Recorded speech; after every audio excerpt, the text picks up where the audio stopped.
Okay, so as we record this, we're on Saturday night, which means we have the first 2 nights of the Rugby World Cup. Are we live? I do this every time just to wind them up. Mate, we're recording. What do you want about? That accent's not from anywhere. It is. That accent doesn't exist in any country whatsoever. Absolutely, it is. Right, Right, that's not bad. Right, now. eh? Here we go, right. Right, Right, lekker. Right there. Speaking of South African accents, I can't speak much tonight because we haven't played yet. We're playing Scotland tomorrow. And I don't want to create any false dawns. Could you give us a little bit of Afrikaans? Should I pretend? Just for the fans. Give us a little bit of Afrikaans. What do you want me to say? Can you say Ireland are probably going to win the World Cup? No, Ireland Voni die Wereldcup gewinnen. Oh, look at that. It means they won't win the World Cup. That was terrible, by the way, from myself. Can you just say welcome back to the Pop Culture Chill Out podcast in Afrikaans? No, I actually don't know. I feel like you just putting me under pressure. Come on. I don't actually know what it means. I don't know what welcome. Oh. Welcome, Nadi, Pop Culture Chill Out podcast. Strengthening. You definitely got more South African. It sounds better than what actually was said. So any South Africans that listen, which will be no South Africans because South Africa haven't played yet. And so, Betty, welcome back. Thank you very much for having me. Magically, don't you think he's got more like podcast presenter each time? Look at the pose. Look at the pose on the chair. Look at him. He's a very dominant. Wasn't he? He's very dominant. Much. This is about me. He's watching a lot of Joe Rogan. Yeah. Wasn't he the dominant alpha? It's very South African. Yeah. I have to have the presence of the room. He's taking it. I'm kind of like flying off the screen here. Wasn't he bricking himself the last time he came on there? Oh yeah, he's now look at the body Yeah. language. He's leaning in. He's stolen the microphone. He's putting his mouth up there. It's that, but it's also England have just nicked a win, so we're gonna go. I think we've got. I think we're gonna have a very interesting conversation on England's chances. It's so funny. But I'm watching the because this is all work in progress. I'm watching the audio levels, and when Damien talks, it goes. Red means not good. Like your audio levels are very bad, and it literally goes into like self-destruct mode. It looks like my computer's like the warning. about to... You know the warning on Have a look. See the bottom one there. I can see the sound. You can see as Damien speaks, it goes to red every single time. You know, like when on an Apple Watch. You know, on look, an Apple Watch look, where it's gone red again. You know, on an Apple Watch it says your audio is going to damage your hearing. That is my voice in general. Okay. So, talking about sound, what about that opening ceremony? It looked like it was given to someone, designed by someone, or prepared by someone who has absolutely no care for sport. It was disconnected. But aren't they all a bit like bizarre. that? I was out last night, so I didn't actually see opening ceremony. All I found humorous was a guy in a cockerel suit, in a cockerel suit, just stomping around with all of this going on. I just feel it could have been that much better. Even the national anthems, the haka. It just wasn't the same amount of atmosphere. I think they tried to do too much in terms of how many people were involved in it. It lost its mystique. I didn't like the national anthems. I didn't like the haka. I just thought it wasn't as powerful as it could have been. I did watch the highlights. Like I said, I didn't watch the game live. The New Zealand.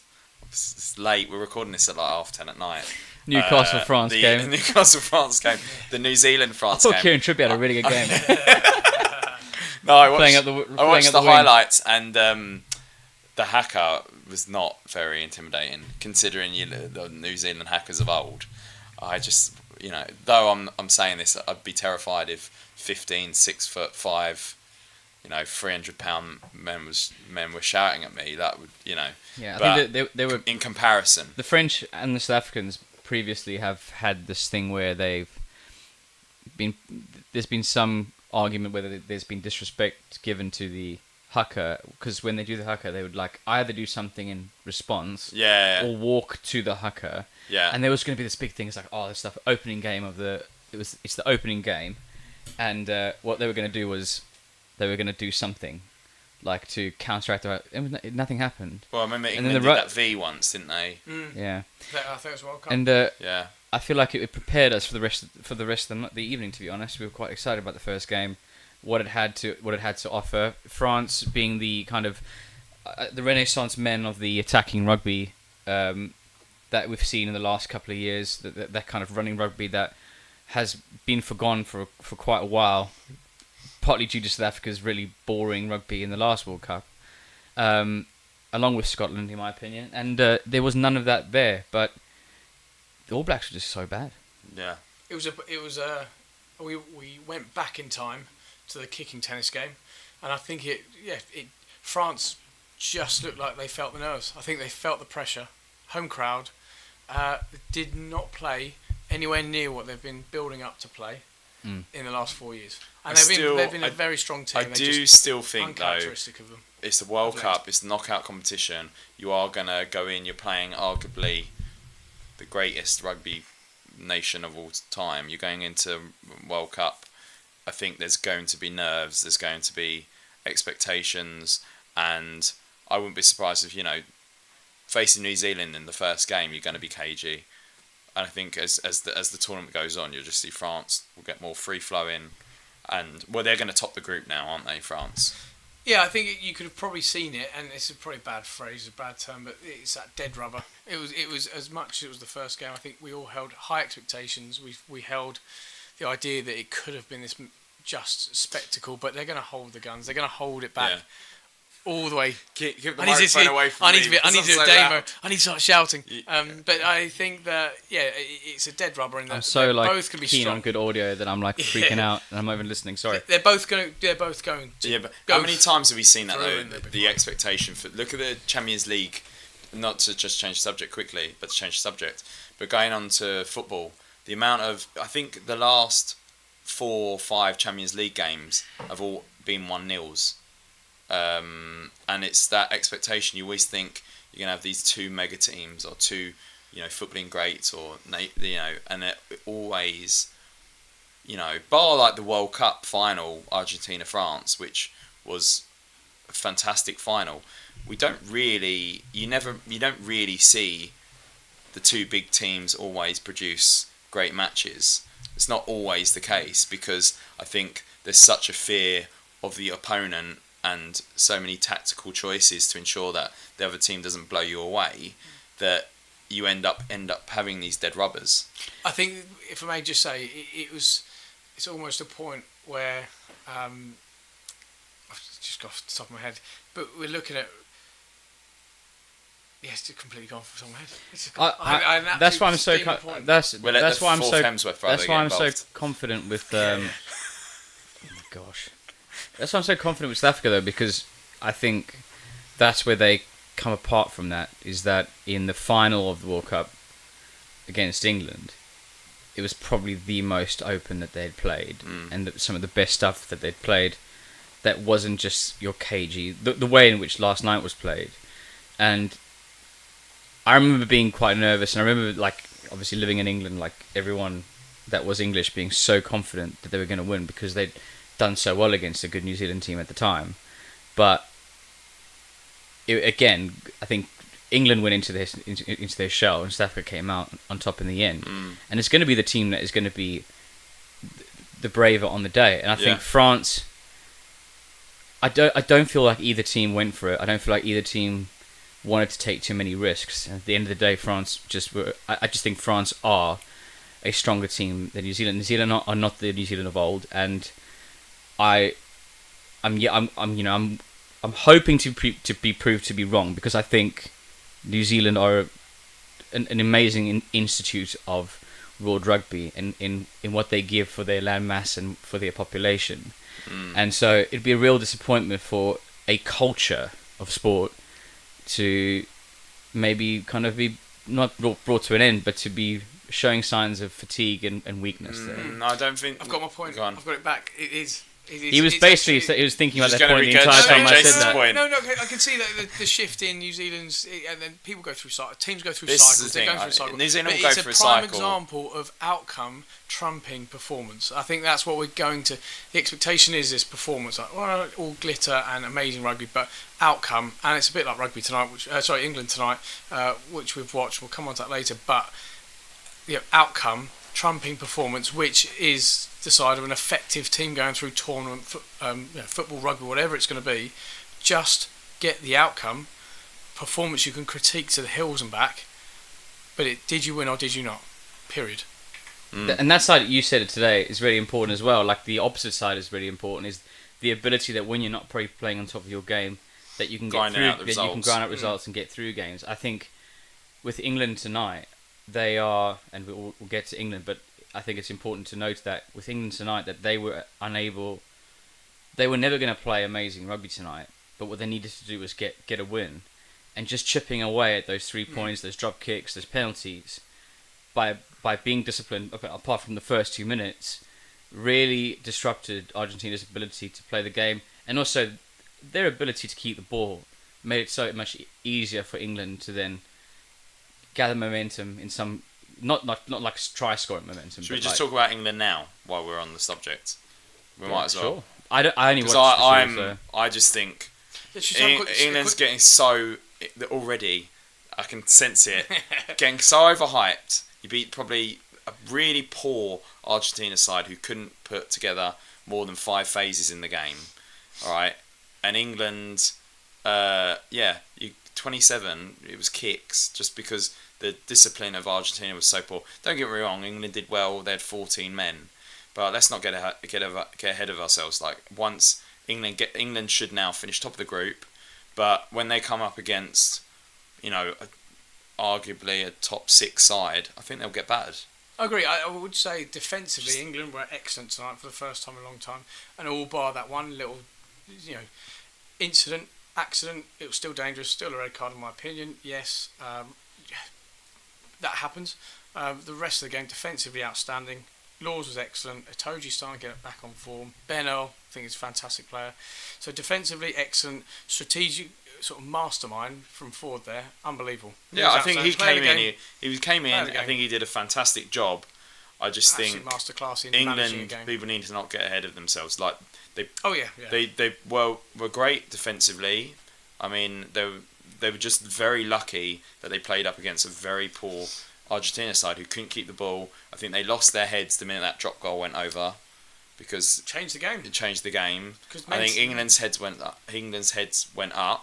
because they think that was the point where they went 9. That was where they changed, and they went 9-3. I think at that point, and but I think we have to take you've got to look at this for face value. I mean, they beat a very poor Argentina side, and with all the momentum, they still couldn't score a try. Well, I would argue, and I've been super anti England of late. I think they made Argentina go to that place. I really do. I think that drop goal, that first one, no one predicted it, and I think that was class from the hardest thing to find. Come through, and then he hit that, and he hit the second one, which was 50 metres halfway line.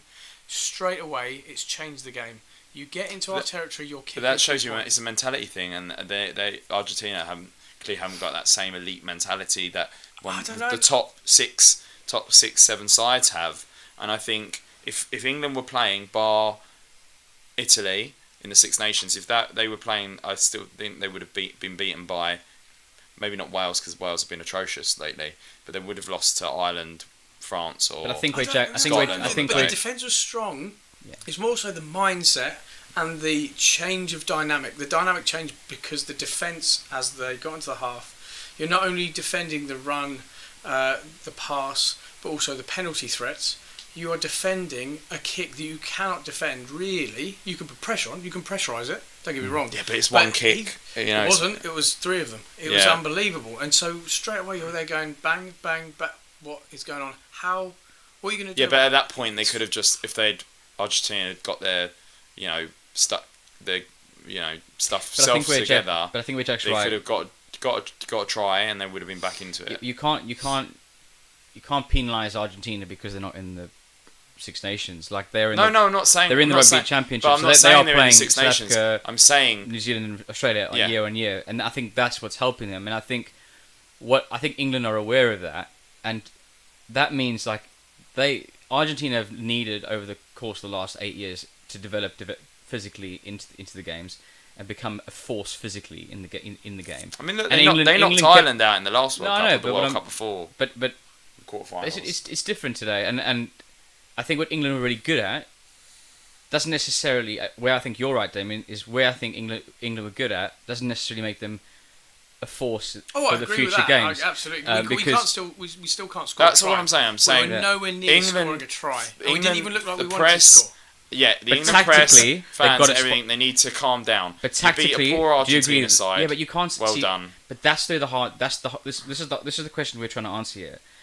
Were England brilliant or Argentina poor? In the same way, it was like we're looking at the France season. It's actually quite hard to see who played well and which team were not good. I think England got the basics right. I think England got the tactics right. Yeah. I think they kept Argentina at bay. They played a decent kicking game. I think Ford had an absolutely outstanding game. But when Argentina had the ball, they couldn't. The amount of knock-ons or they couldn't string a face together until the 70th minute. So I think maybe it's a mixture of both, because I think England did make the right. England were able to do the basics right. They were able to win the ball on their feet. They were able to defend well. They were able to kick for touch for make those right choices. But at the same time, when Argentina did have the ball, they just didn't utilise it properly. I think game in isolation, because every game you've got to look on independent value, value as well as everything before and after. So the adaptation after that red changed the whole game. Argentina did not know how to adapt. It almost put pressure on them that they had one extra player for most of the game. And that handling that pressure, the errors coming through were massive. But also with England, it made every player have to play X and more to compensate. And I just think that gave them a joint sense of we're all in the trenches, which was massive. That's really hard. They're still wearing that underdog tag, still wearing that low expectation tag. And I just thought it was I think it's brilliant. Look, I agree with you. I'm just saying let's not get ahead of ourselves. Oh, of course. I think you well done. They did well. They did well, but just don't. Well done, you did well. Yeah, no, but in isolation. In isolation, they fought, with their backs against the wall, which you give them credit for, and it was good performance based on their most recent outings. Okay. But at the same time, I'm thinking comparing it to, you can't really compare England to, any of the favourites. You're looking at some of the detail on that. Some of the carries were stronger today. There was more meters made after contact. The breakdown work. They still weren't nowhere near. Was better. But it was nowhere near. But we're still looking still nowhere near. Yeah, the build-up play from England. Yeah, that's what I was going to say, and that's what I'm saying against maybe a better side. Agreed. The fact that England, they got the kicks and they got the points through drop goals. They were still quite far out when they were doing that, and they didn't really test Argentina in terms of going for a try, and that's the thing you need to be wary of, is like you're not going to win every single game the way they won that Argentina game. But that's why it was in isolation based off what happened. But what disappointed me from it all, because I'm trying to be pumping up positives, was we're 24, was it 24-3 I think at that point up. Yeah. And we had the opportunity. We won a penalty. We're looking at 10 minutes, less than 10 minutes to go. Kick for a line out. Why on earth are we not trying to get over the whitewash yet? Yeah. To just get that off the back. Because now we go in, we still haven't scored. We have not looked like scoring a try. And I think that's in the back of everyone's head. And people were reminding England of that. You haven't scored yet properly over the whitewash. And I just think... Yeah, you were fuming about it. Because I think that mentality says we've conceded the fact, even with... It's really hot in here, isn't it? I just felt it was disappointing. But we're looking at marginal gains. How I see us moving forward, though, for England, what they might benefit from now is we've got 3 more pool stages, 3 games. Yeah. They have got essentially, in my book, 4 weeks at least now to prepare for a quarter-final, whatever that looks like. So you go and you now create a periodised 4-week plan. You got to keep the same team, haven't you? To that margin, you're not now playing week on week to just scrape through. You're going, right, we've got to back ourselves. We've got 4 more weeks. So you had the 8 weeks of prep. You've now got 4 more weeks. You've got 50% more time to go at it again to improve, to be a better international team. And I'm going to put a question to you right now. Yeah. Because we did discuss this. Right, when Owen Farrell's ban is up, do you put him back in or do you keep George Ford? I think we have to go performance based. Now, for me, I think the last best game Farrell had was against New Zealand at semi-final. Unbelievable.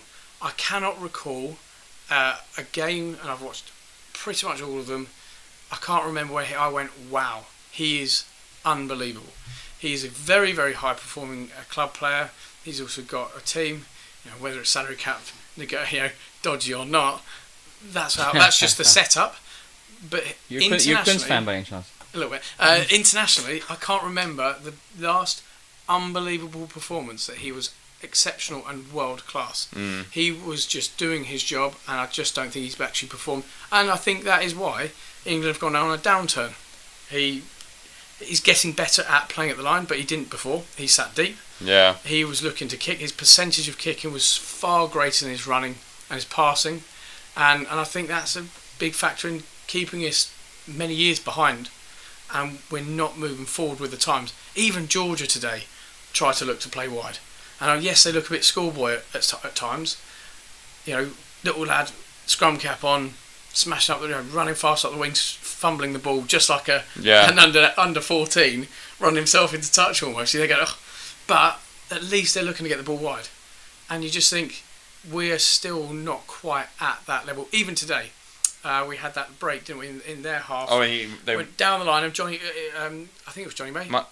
He ran out of touch. And then he gave the pass was behind him. See that? But then he gave they're all running sideways. Is that we see that we're coaching at under 7? And then he gave the penalty away for ill discipline. And that was frustrating, because they're the margins you cannot afford to give, particularly if you're a team fighting to get out of a rut. And what about you, George Ford or Farrell? Ford. Farrell's body language on the sideline, there's a lot about him that I'm not really enjoying, but that's I may be reading too much into that. I just think you play with what you start. I think you do have an opportunity to tinker now, slightly whilst establishing the same consistency of effort. I think what we've seen in this game is that England, with that 14, I think you're spot on, Jack, is that they put in a real shift today, but it was consequently because they were down, and they knew that they had to, you had to win the game with 15. Maybe they don't play as well. They don't put in the effort. I think that could be a catalyst moving forward. I just wonder now, looking at the two games we watched in its entirety. Jack, you were with me with both games, and then watching the highlights. I feel like the most interesting games were the France and New Zealand in this game tonight, because I feel like the quality wasn't up there, and I'm trying to figure out why. And we're looking at, I'm less looking at who was good France and who was bad New Zealand, who was good. I think all four teams showed vulnerabilities there. For my own team, South Africa, I don't feel like I'd fear any of them, and I don't think you would, Damien. And I wonder why. And I think my observation is that there's a potential. I think this weekend has been a potential damp squid weekend, whereby I think the outcome of these matches, more so for the France New Zealand game, is irrelevant, because who you come up in the quarterfinals is between a rock and a hard place. You've got Ireland or South Africa, or Scotland. Yeah. Each one of those teams provide a significant challenge, regardless of who wins that game on the opening night. And so therefore, you can maybe, from that point of view, I know no one downs tools, but the motivation to win that game, it's like, well, the outcome's pretty much going to be. Yeah. It's going to be destiny anyway. Yeah. And then when you've got with the England game with Argentina, England need to win that game. That's a different story. And England haven't been scoring tries. England haven't been playing well. They've lost to Fiji. They've not had. No one believes that they can do anything, and so they set out to work hard, which is something that they haven't been doing. They do look a bit fitter actually than when we last spoke. We were talking about them looking that they were all over the place today, trying to cover for the extra man, and so I think what the coach would have been saying is, and if I was in that situation, to say, get the number one basics, get the basics right, and work hard, and I think they proved that, and I again agree with you, Jack, in that you're saying so he doesn't agree with me on anything. I agree with you earlier. You're such an insecure man. the new podcast. Great title, The Insecure Man. just Damien by himself. Hello everyone. Welcome. Jason's abandoned me this week because. Hello everyone. And the irony that it won't kick off because he's worried that no one will listen to it. I need to agree with Damien all night tonight. Yeah. The fitness part and the line speed was outstanding. The defensive effort was excellent, and I think you hit the nail on the head. That was such a big difference. And again, that 4 weeks they've got now to lead up to what we hope is a quarter-final. The probability scale is England are on the easier side of the draw. Yeah, and that's as well. They've got a good chance. Yeah. If England really... I mean, who can they end up... So, Australia and who... Wales, who do we think... Fiji, I mean, if they end up getting one of those two, you put your money on England getting to a semi. Mm-hmm. Yeah, and then get absolutely destroyed by one of the big teams. This is what I think. 4 or 5 weeks of a mini camp that not many other teams have. I agree with you, Dan. Yeah. Oh, thank you. Thank you. I feel so secure. I feel so secure in that. But did you notice that Jack agreed with me as well? Yeah. Like when he was saying something. So just is that a hint for me to agree with everything you say? Let's.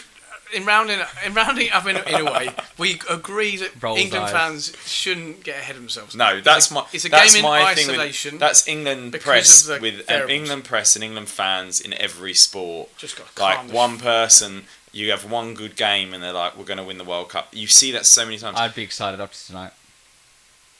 As an England fan? Yeah. What, thinking you're going to win the World Cup? I think they've overcome a massive hurdle. They've overcome a psychological hurdle. And they have previous, and again, I agree that look, we've proven that Argentina's performance was not great tonight because of how many.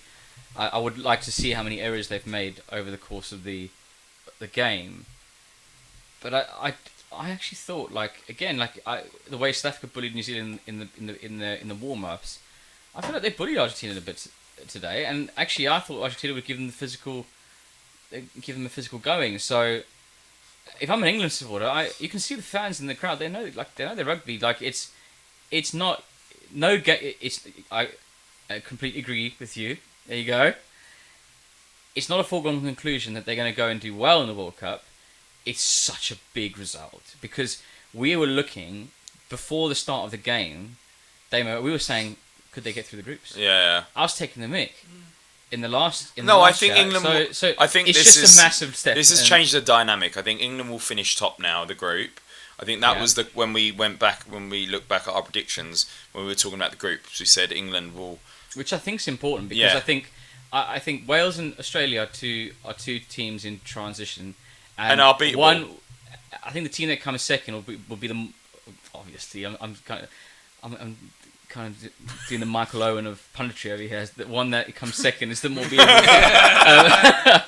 But what I mean is that the momentum. I think if Australia have a really good run of games, I think they'll be quite difficult to beat in the quarterfinals. And in the same vein, you have a Welsh-England game. I think they'll be a difficult game as well. So again, I think regardless of coming first or second, which I think England will come first, I think that quarterfinal will be an awesome game. Now, I'll just go back to a point where you're saying that the poor Argentina team.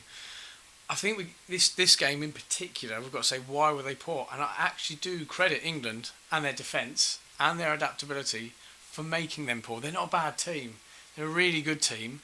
They just got out-muscled and out-hustled. Can you just look at what Argentina's last few results were? Be interested. Well, they played...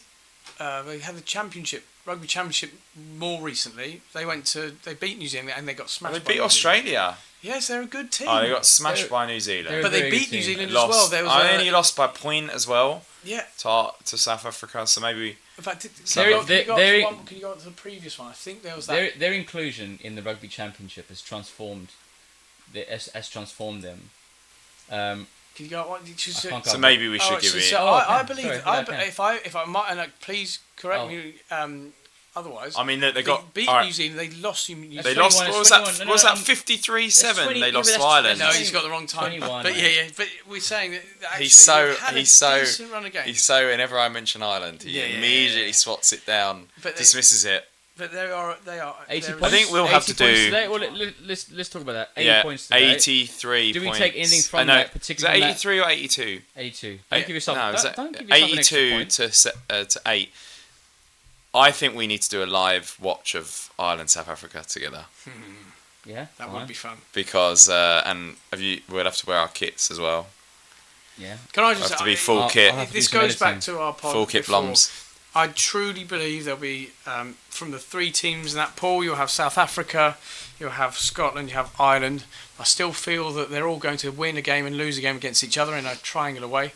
So this game and the other pool game is all about points generation, so points for and tries scored, to then work out from the 3, if bonus points don't do the trick, it's going to come down to how much you pump these teams. I mean, this was a prime example of Ireland, you look in the last 5 minutes or so, correct me if I'm wrong, it was still Ireland got, I think, 3 tries very late on. At one point, there was about 5-6 minutes left, and I think it was 63, 64, and they just then blitzed Romania for 3 tries to get it to 82. Look at Italy beating Namibia by such a margin as well. Yeah. I do think there's a major gulf with the lowest of the teams. And credit to Georgia, I think that 35-15 is actually a pretty good result for Australia. I think Georgia played really well in the warm-up. Georgia have improved a lot over the years. Who are they playing? So they've shifted quite a lot. They used to be very pack orientated. But didn't Georgia? Didn't they lose in the 2003 World Cup? Didn't England beat them like 100 something? I'm not sure it was Georgia. Yeah, but was it Georgia? Years ago. I know. I'm just saying. In the last 20 years, they've come on a lot. Oh yeah. That's what I'm saying. You've gone from losing 100 odd nil. I think it was like 105 nil. Well, they were at one stage putting pressure on Italy and question marks on Italy's involvement in the Six Nations, given that Italy have struggled over the years. Now, Italy have massively improved, and I actually enjoy watching Italy because I think there's an element of excitement, entertainment. But people are saying actually relegate them and promote Georgia. Georgia's forwards pack has now actually become lighter, so traditionally smashing it through the forwards. And I do credit them, they were trying to play wide today, albeit, as I said, there was just some errors where you thought, oh, that's quite schoolboy-esque. That said, Australia also had those moments. Now, what does that mean? Going into contact and spilling the ball, running out towards the edge of play, going in the process of scoring and being nudged out of the, ball dislodged from your arms. It's just a couple of times where you think... Sorry, it was England-Georgia was 84-6, and then it was Uruguay, they smashed 111-13. Yeah, that's right. So Georgia's the one that I think have come up massively. They're really good at investing a lot of time into it.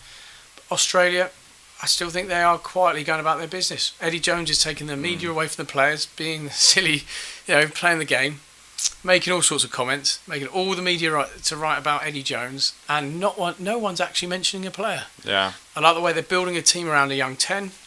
I think England should be taking a leaf out of the book straight after this World Cup, and say, here we go, 4 years' time. That's exactly what the French have done. And Jalibert, 2 years ago, everyone was saying, "Oh, we're going to build the team around him." Yes, Ntamak came in, but Ntamak gets injured. They've got the star boy who 2 years ago was meant to be France's next big thing. Do you not think the French word for jelly baby should be Jalibert? Jalibert. I can't stop thinking about. I can't stop thinking about a little jelly baby with a little hat on, a little French hat on, French cock hat. And his name is Jalibert. I can't.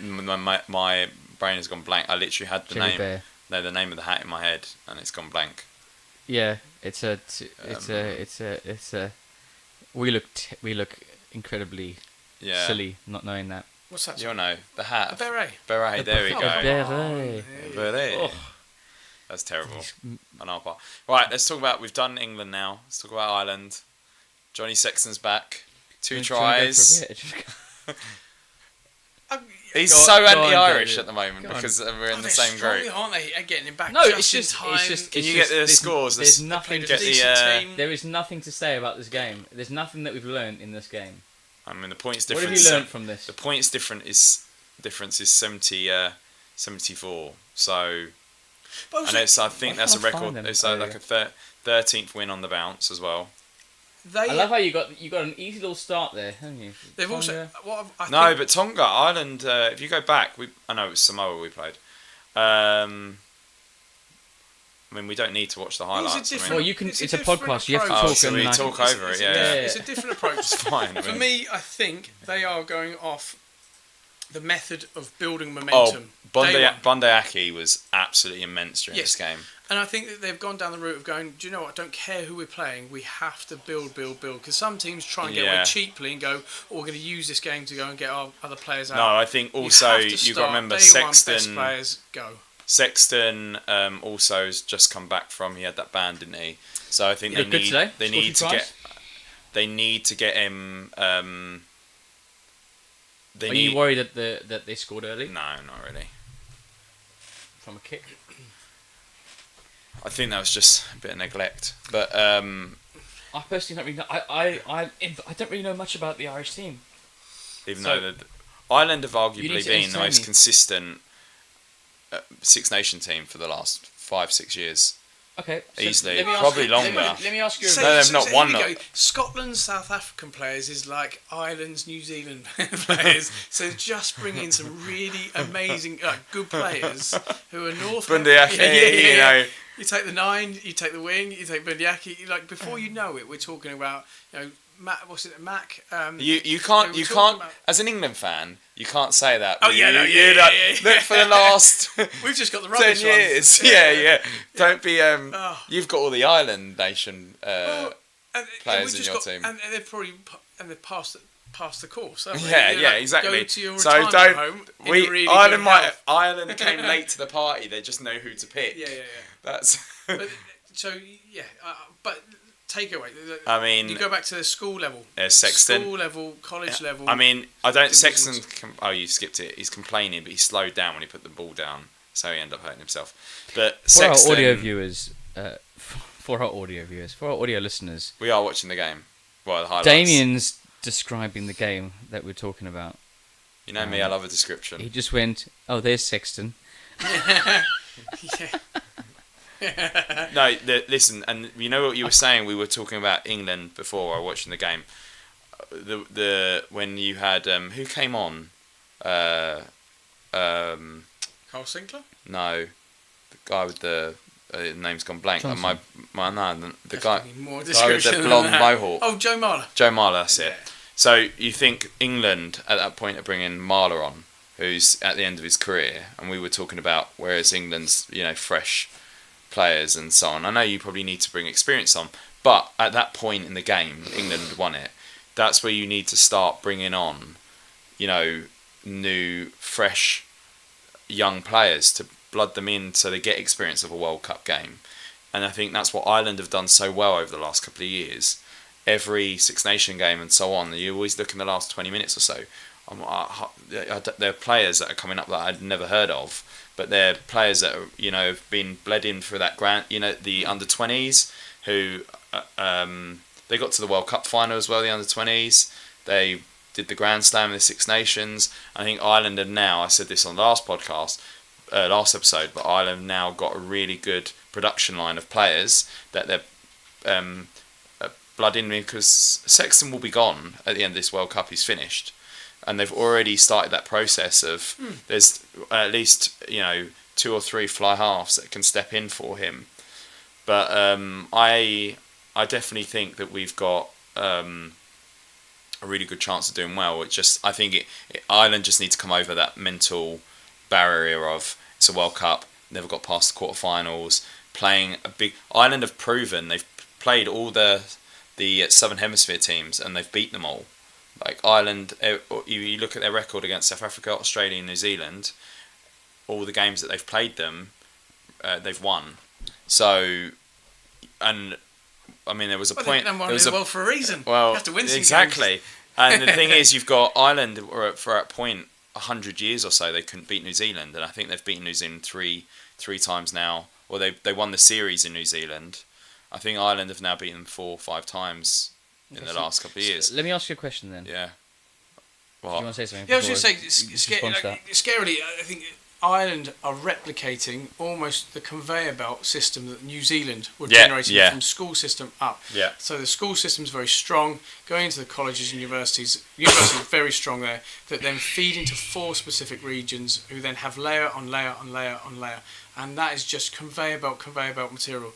We have a really big problem in England trying to close the gap between who are top tier first year, our first team players, our superstars for lack of a better term, and then the generation below that. We fear it. We live in the here and now. We are never gutsy enough to go, right, 4 years' time, here's the plan.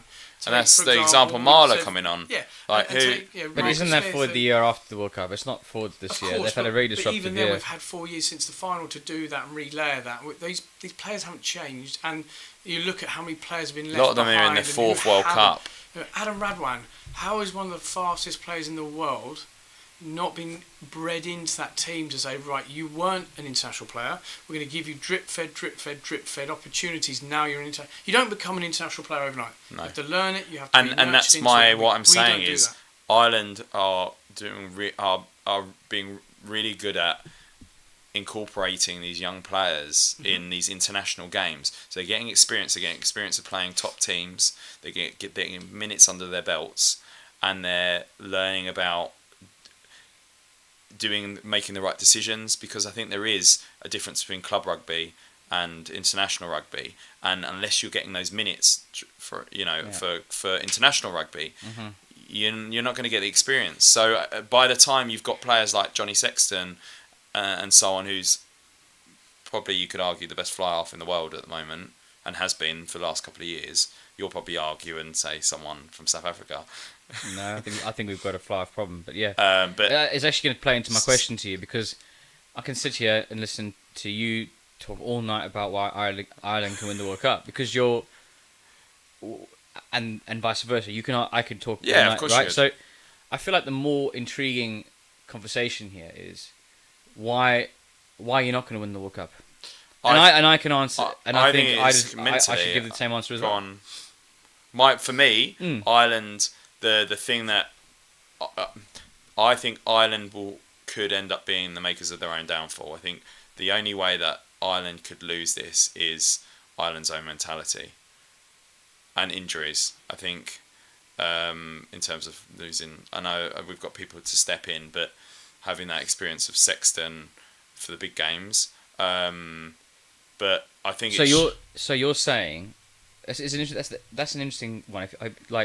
Because you're I saying, genuinely believe you're saying that you've gone on about the fact that you love that the youngsters come through. I know. But you're terrified if your old guard get out, because you're going to have to start using them. No, I think if you don't want to lose your best players. As much as I'm saying you have this conveyor belt. I'm not saying Marler's not their best player, but he's coming on. He's an old player that's getting put on. Well, I'm not saying replace our best players with the youngsters. I'm saying Ireland are really good at bringing on players for the experience, not bringing old players on, as in developing them. I'm not saying I want these younger players in for our best players, because that would be silly. So I do think it's. So you're saying your best players are pivotal, so you're doing well. Yeah, I mean, we have got world-class players in pretty much every position. The only thing I think sometimes with Ireland, and you've seen this in some Six Nations games, which has cost us the championship, even though you look over the last 5-6 years, Ireland have either been first or second. They've either been first or second, and it's been one game that they've lost. And the game that they've lost, they've ended up losing to the team that's won the championship. Like last year, Ireland in Six Nations, the Grand Slam. The year before, they lost the one game to France, and France won the Grand Slam, and it even came down to, I think it even got to the point where I think it was, obviously France did the Grand Slam, so Ireland couldn't do much about that. But actually, I think it was close on bonus points. I think it came down to it was Ireland. Anyway, I'm going off tangent, but what I'm saying is sometimes I think Ireland can overcomplicate, where they're so creative and they've come on so well in their passing. I think the only thing is either them overthinking or they're being a bit of a mental. Yes, I'd say you look at the footprint of Leinster. Yeah, huge makeup of the team. And look at what did Leinster do really well? Forward pack, very cohesive.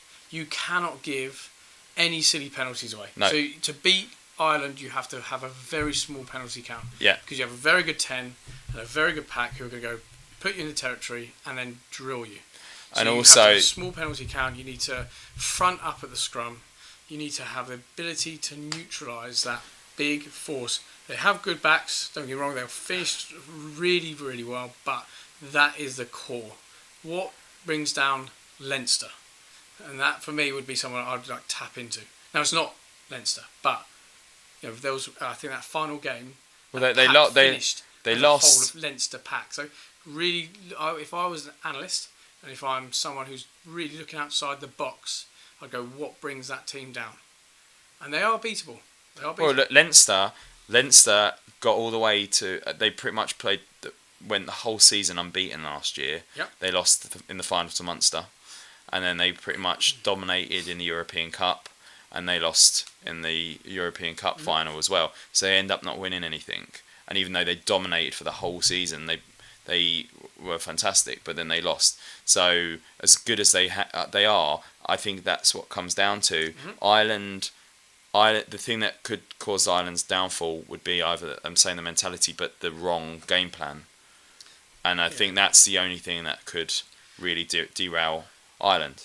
Or a very intelligent opposition. Yes. So, like today, for example, that the England-Argentina is not the best, but England turned their intelligence into the success tonight. It wasn't necessarily the best performance, but you come up a team against South Africa. Unbelievably. South Africa. Africa. I don't see England playing that much differently than they played against Ireland. South Africa are a team that I think you look at how they won the last World Cup. They're very clever in terms of they didn't play the best rugby in the last World Cup. Make a mistake in your own half. But they are a team that are able to turn it on at World Cups. And you look in 2007 as well. Like they're not they weren't like the team that blew people away, but they managed to. But South Africa are very good at knowing how to win games and appropriate tactics. So that's where I think South Africa could have an edge. But anyway, what are your thoughts? Well, how would South Africa lose? Sure. This is where you guys. No, I'm not. They won't. I was just trying to get you to admit defeat. Unless you have anything more on Ireland. On Ireland. No, I don't. I generally. Do you agree with what we said? I don't know. I genuinely don't know. I don't. I think it's interesting to find out. I think. With South Africa, I think they've got years behind developing a new culture. I think you've had to start from scratch again. We're in this post-apartheid, like the real post-apartheid regime now, where we've got now a huge selection of incredibly talented players to choose from who've been developed from a younger age and given the opportunities to play. I'm not gonna not answer the question, so I need to go straight to our negatives. I think where we could come unstuck is the fact that we don't have the best scrum. We don't have the best fly-off in the world. I think that's a huge difference between our two teams. That I really rate Lebok. I feel like we're getting a little bit too excited about him. I think playing fly-half in a World Cup is different to playing fly-half in just a warm-up game. His kicking is so inconsistent, and unfortunately, I feel like and I hope it just happened in the group stages, but he could go through a game without kicking the ball. He could be in front of the post and miss it, like in one game, and then in another game he'd smash everything over the poles. I really value consistency in a fly half. I love an exciting fly half, but the Mornay Staines, Yanni de Beer, that's what his name was, Yanni de Beers of the world, where they just did really good jobs in kicking and making sure that South Africa were able to dominate with their forward pack and gaining territory. I feel like we may come unstuck with the fact that we are trying to maybe adapt our game plan. I think the game plan that we adopted in 2019 was boring, really simple, but goodness me, effective. From what we've seen more recently is that we are adopting a more running and more fluid style of rugby. I don't know how effective that's going to be against a team even like England play today, where they're going to set up shop, but they're going to make it difficult, and they're going to test our patience with regards to our discipline. And so, for me, like, just to quickly go to the positives, where you say it's a negative about your depth, we've got so much depth. We want to. I didn't say it was a negative about home depth. I think our depth. No, I think you said if you lose your players. I think that's a problem, right? No, I think we've got great players to come in. I'm just saying the players. I don't want our best players to be replaced. I don't feel like we have a best player that if we lose them, it's going to be an issue. I really don't believe that. But that can be a weakness in the same way. Yeah, but in that we don't have. You think about New Zealand when they had Dan Carter. Actually, I'm saying is in Ireland have performed really well without Johnny Sexton in the last few internationals, but he's still the linchpin of our attack in terms of getting our players ticking, and I think our Ireland's game changes when he's not playing. Would you agree? I do. Yeah, I think so. He just moves you around more calmly. Yeah. He's just a calm like head. Any top athlete, he makes it look like he's got a second longer than most other fly halves. I think with South Africa, I agree that Lebok, lovely in the open play, can't place kick as much. His accuracy is poor, very, very poor in fact for an international player, and we've seen in the last games that makes a huge difference. If your fly half or your goal kicker cannot just tick over the threes international level, that's a big, big problem. For me, I think the way I would like to approach, it's got to be a brave approach against South Africa. You've got to do it one of two ways.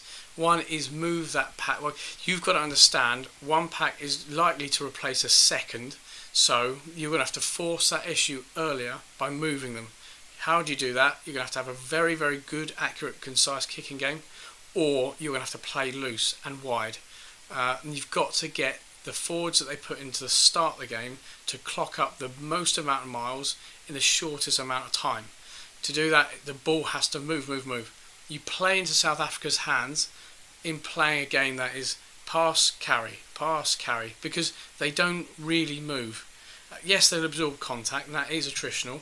However, we need to clock up the miles, or a team needs to clock up the miles. So to beat South Africa, you've got to grind down that first wave. You then have a second wave where you just let the ball do the work. The ball does the work, doesn't lose energy, where the players do. So yeah, we don't have. I think you're right. I think we don't have an active eight players in the ruck situation, and I think we play really tight on purpose because we've got absolutely massive props who don't move, and so therefore you're relying on Marksy to play, and to join and to support the ruck defence ball. And our flankers, and what our flankers don't want to do is our flankers and our number 8 don't want to be chasing the game all the time. They want to be dominating the game and going on the front foot. And so, with that being said, I think we've identified that problem, and I don't know if you've noticed, but like our attacking our defensive line goes up very strangely, and so when we play against a team that tries to nullify us by playing ball basically and flinging the ball about, we stick Caleb Moody. We basically do the defensive line, but Caleb Moody goes ahead by about 3 yards, and he waits for the ball that's fired back inside. Yeah, so it's just trapping him in. And so what we do is we trap out. Yeah. And I think we scored 4 intercepted tries in the last 3 games. So. Yeah, it's great. It's great to look at a team and see some tactical nuances and go, that's really clever. It's like a bullhorn, isn't it? It's yeah. We used to. Do you remember we used to call it the blitz? We used to have our defensive line absolutely rush out together. Yeah, whereas now our defensive line actually rushes out slower. We rely on just really good tackling people back behind the game line, and then we have 1 or 2 that sit. I mean, this could be a negative because if you run a good line, you break us basically. But we try and a lot of tries we'll score is going to be through this kind of new, different interception tactic that they've used. Yeah. And I saw it live. I saw it live at Twickenham, and it was brilliant. They were trying to do it all the time. They used Caleb and they used MPP as well to try and get in between the lines of the pass, in between the passing lines, and it was very, very impressive. And so what that ends up making the opposition do is just it puts something in their head to. So how do you think? What's your idea of the score tomorrow then? Scotland. Yeah. I think we'll win. I really like Scotland, to be honest. Anything can happen. Like Lebok can have a poor game. I don't know if Pollard's going to end up playing or not. There's rumours about that happening. I'm a massive Pollard fan. I think he also has the experience. I think I feel a lot more comfortable with Pollard is in the 10. Lebok's a more exciting player.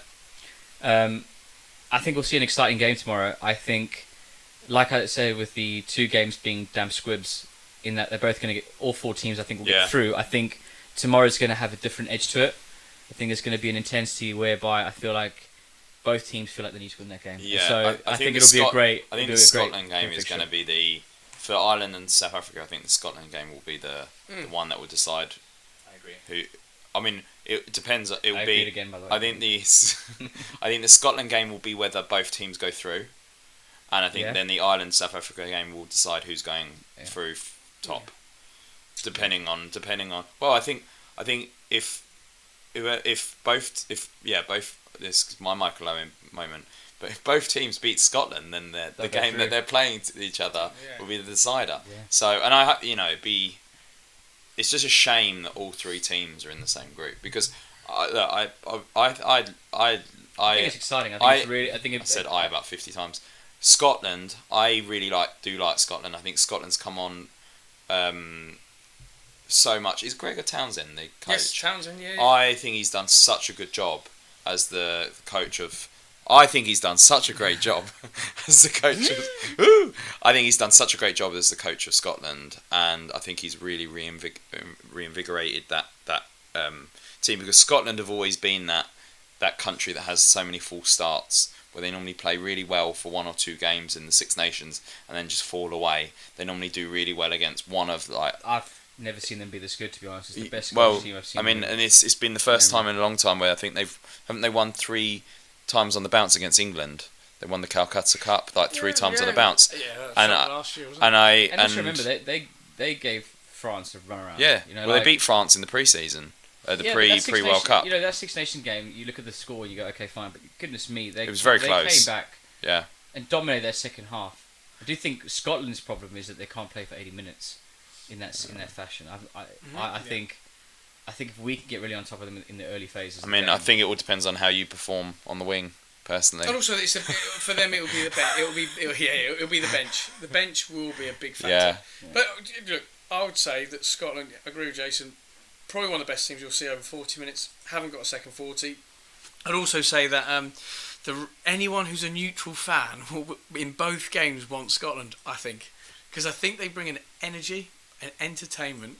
And no one has any real expectations of them actually winning the World Cup.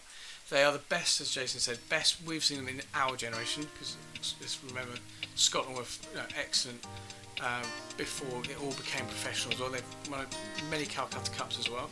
So I just think there's going to be it's exciting. That's not the opening. That's the opening song, not the ending song. This is a great way to finish up. I know, a bit David Gray. Turning over TV stations. Come on, Scotland, give us the win. Yeah, I do. You can watch it for Yeah, come on. Well, I'll be around. But yeah, looking back through time, it's clear that I've been blind, I've been a fool. Yeah. Just not against Ireland. Yeah, I know, but it most deserving. Such a small country with such a small pool, with only 2 professional outlet teams. And I just think how they're punching in the circuit of rugby right now is unbelievably. I do think it's the first World Cup in a long time where it's not been like, one of the Southern Hemisphere teams are going to guarantee to win. The last couple of World Cups, you're like Newcastle, New Zealand are going to go for it. New Zealand are going to be the favourites. It is. It probably will end up being a Southern Hemisphere team that win it because it always seems to be. But it does feel like the most open, and I think it just shows how much the Northern Hemisphere teams play. I'm slurring. Really. Put me to sleep. I agree with Northern Hemisphere teams have come on. And what the games we've seen over the weekend, New Zealand, France, even on today, games today, there's still a shaky nature. Yeah. And the Ireland result is what it is, but let's look at it. Still, any of the number 4 to 16. Right. On that. Thanks, boys. Really. There we go. Thank you. All right. See you later.